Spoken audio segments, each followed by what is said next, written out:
സഞ്ചാരികളെ വരവേറ്റ് ശീതകാല പച്ചക്കറികളുടെ കലവറയായ വട്ടവട. മൂന്നാറിൽ നിന്ന് 44 കിലോമീറ്റർ കിഴക്കായി സ്ഥിതി ചെയ്യുന്ന ഈ മഴനിഴൽ ഗ്രാമത്തിലെ ചെരുവുകളിലും താഴ്വരകളിലും ക്യാരറ്റ്, ക്യാബേജ്, ബീട്രൂട്ട് തുടങ്ങിയ വിവിധ തരം ശൈത്യകാല പച്ചക്കറികളാണ് കാണപ്പെടുന്നത്.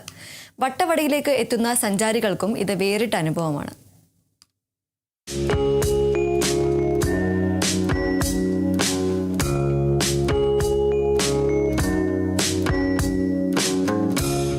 മഞ്ഞന്റെ മറവിൽ തിരക്കേറിയ മൂന്നാറിൽ നിന്നും ഏകദേശം 44 കിലോമീറ്റർ അകലെയാണ് വട്ടവട സ്ഥിതി ചെയ്യുന്നത്. കേരളത്തിന്റെ വിപണി അല്ലെങ്കിൽ കേരളത്തിന്റെ പച്ചക്കറി ഭൂപടം എന്ന് പലപ്പോഴും വിളിക്കപ്പെടുന്ന ഈ ഗ്രാമം സംസ്ഥാനത്തിന്റെ മറ്റേതൊരു ഭാഗത്തെയും പോലെയല്ലാത്ത ഒരു ഭൂപ്രകൃതിയും കാലാവസ്ഥയും പ്രദാനം ചെയ്യുന്നതാണ്. തണുപ്പുകാലത്തെ പച്ചക്കറികളുടെയും വിദേശപ്പഴങ്ങളുടെയും സമൃദ്ധമായ ഉൽപാദനത്തിന് കേരളത്തിന്റെ വിപണി എന്നാണ് വട്ടവട അറിയപ്പെടുന്നത്. മൂന്നാറിൽ വന്നിട്ട് എക്സ്പ്ലോർ ചെയ്തതിൽ ഏറ്റവും നല്ല ഒരു ഏരിയ ആണ് വട്ടവട. വട്ടവടയില് വന്നിട്ട് ഇപ്പൊ വന്നത് വെജിറ്റബിൾസ് ഏരിയ. നല്ല ഇതുണ്ട്, ടേസ്റ്റ് എല്ലാം ഉണ്ട്, കഴിച്ചിട്ട് നല്ല ടേസ്റ്റ് ഉണ്ട് കഴിക്കാൻ.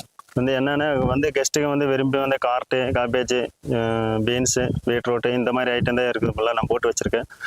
எல்லாம் வாங்கிட்டு இருக்காங்க. ஃபுல்லாமே சைவ விலை தான் நான் போட்டு കൊണ്ടുവന്നിട്ട് இருக்கேன். തെങ്ങ്, നെല്ല് എന്നിവ കൂടുതലുള്ള കേരളത്തിലെ തീരദേശ പ്രദേശങ്ങളിൽ നിന്ന് വ്യത്യസ്തമായി cabbage, carrot, beans, beetroot, strawberry, വെളുത്തുള്ളി, ഉരുളക്കിഴങ്ങ്, കോളിഫ്ലവർ തുടങ്ങിയ പച്ചക്കറികൾ വട്ടവടയിൽ വളരുന്നു.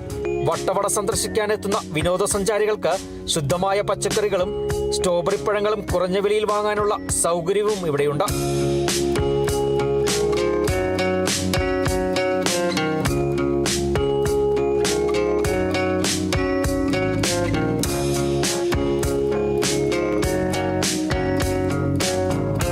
Bineesh Antony, Kerala vision news, Idukki.